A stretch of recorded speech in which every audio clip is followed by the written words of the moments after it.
Skandal suap yang melibatkan Ketua Mahkamah Konstitusi menggegerkan negeri ini. Apalagi tidak hanya suap, di ruang sang Ketua Hakim Konstitusi juga ditemukan narkoba dan obat kuat. Pantaskah Akhil Mokhtar dijatuhi hukuman mati seperti yang dilontarkan pihak yang geram dengan kejadian ini?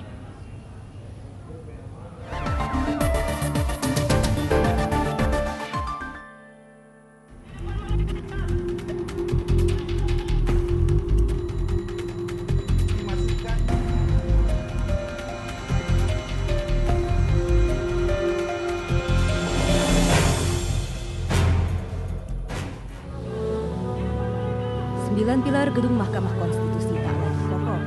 Ketua Mahkamah Konstitusi Akhil Mokhtar menjadi pejabat tertinggi dalam sejarah negeri ini yang tertangkap Komisi Pemberantasan Korupsi karena diduga menerima suap miliaran rupiah terkait sengketa pemilihan kepala daerah.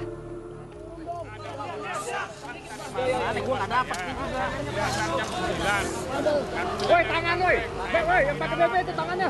Dikasih tahu ada tamu. Begitu keluar, itu sudah ada orang KPK dan orang itu, tapi di teras, bukan di dalam ruangan. Nah, kemudian orang itu yang saya tidak kenal, satu perempuan dan satu laki. Nah, dia digeledah, dan dari penggeledahan itu didapat itulah. Artinya Pak Hakim merasa dijebak? Dijebak. Saya tidak tahu maksud dan kepentingannya apa. Sang Ketua Hakim Penegak Konstitusi boleh saja mengaku tak tahu menau. Namun KPK menangkap Akhil di rumah dinasnya sendiri di Jalan Widya Chandra Kebayoran Baru, Jakarta Selatan dalam operasi tangkap tangan usai uang suap diberikan. Pemberian ini, jadi CHN dan CN ini diduga memberikan kepada AN. Setelah proses serah terima, kemudian dilakukan tangkap tangan oleh KPK. CHN adalah anggota DPR Khairun Nisa dan CN seorang pengusaha Cornelis Nalau. Keduanya diduga menyerahkan uang suap kepada Akhil Mokhtar. Di lain tempat, KPK menangkap Bupati Gunung Mas Kalimantan Tengah Hamid Binti di sebuah hotel di Pecenongan, Jakarta Pusat. Diduga suap miliaran rupiah adalah untuk memuluskan perkara sengketa Pilkada Gunung Mas. Kejutan lainnya, KPK juga menangkap Tubagus Khairi Wardana alias Wawan, adik kandung Gubernur Banten Ratu Atut Khosyah dan juga suami dari Wali Kota Tangerang Selatan Airin Rahmidiani. Seorang advokat, Susi Tur Andayani, juga ditangkap. Tuti diduga membawa dana pemulus untuk perkara Pilkada Lebak Banten dari Wawan untuk Akhil Mokhtar. Uang tunai rupiah dan dolar Singapura dengan total nilai sekitar 3 miliar rupiah disita KPK dalam sejumlah penangkapan ini. Sudah menetapkan secara resmi orang-orang yang telah kita sebutkan sebagai tersangka.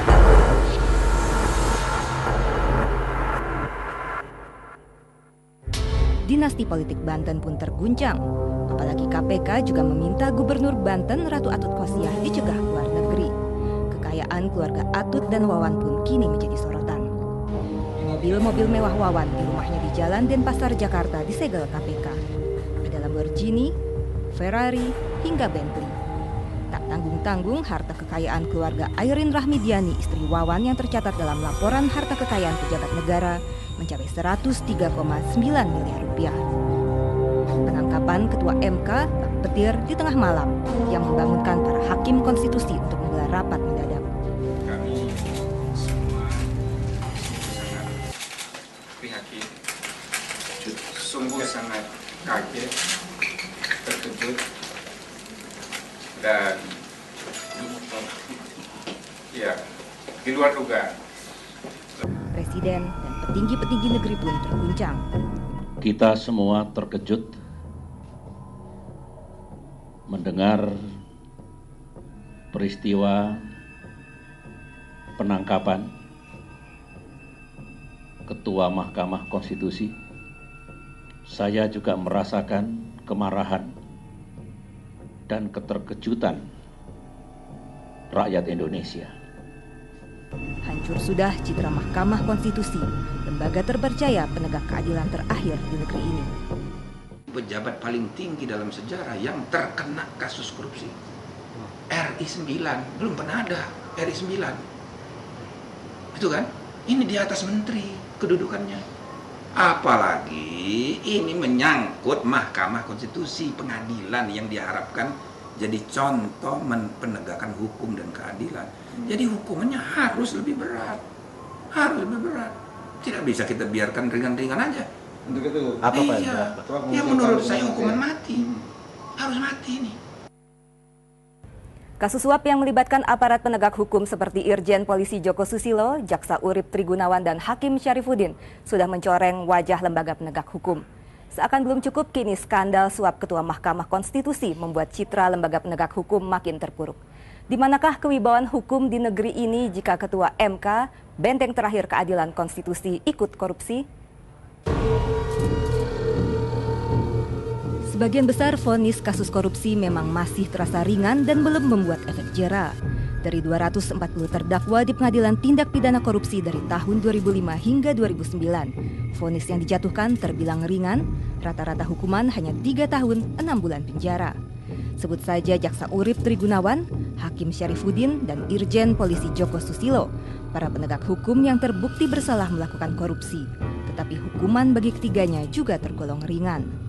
Ketika MK kemudian tidak lagi bisa menjadi penjaga konstitusi, tapi malah penjaga konstitusi, kami khawatir. Kami khawatir bahwa kemana lagi kemudian proses penegakan hukum bisa dibawa. Di Cina, hukuman mati dijatuhkan bagi para koruptor. Tidak pandang bulu, pertengahan tahun ini mantan Menteri Perkeretaapian Cina, Liu Qijun, dijatuhi hukuman mati karena terbukti menerima suap saat ia menjabat sebagai menteri. Sebelumnya, tokoh senior Partai Komunis Cina, Bo Xilai, juga dituntut hukuman mati karena terbukti menerima suap. Diharapkan hukuman mati bisa memberikan efek jera bagi siapapun yang ingin korupsi. Jika aparat penegak hukum, penegak keadilan sudah begitu tak bisa dipercaya, kepada siapa lagi masyarakat bisa menaruh kepercayaan bahwa hukum akan ditegakkan seadil-adilnya? Jelas harus ada efek jera dengan memberikan hukuman seberat-beratnya bagi penegak hukum yang melanggar sumpah jabatannya untuk memperkaya diri sendiri. Jika tidak, akan semakin banyak saja penegak hukum yang tergoda untuk memperjualbelikan keadilan. Demikian Barometer pekan ini, sampai jumpa.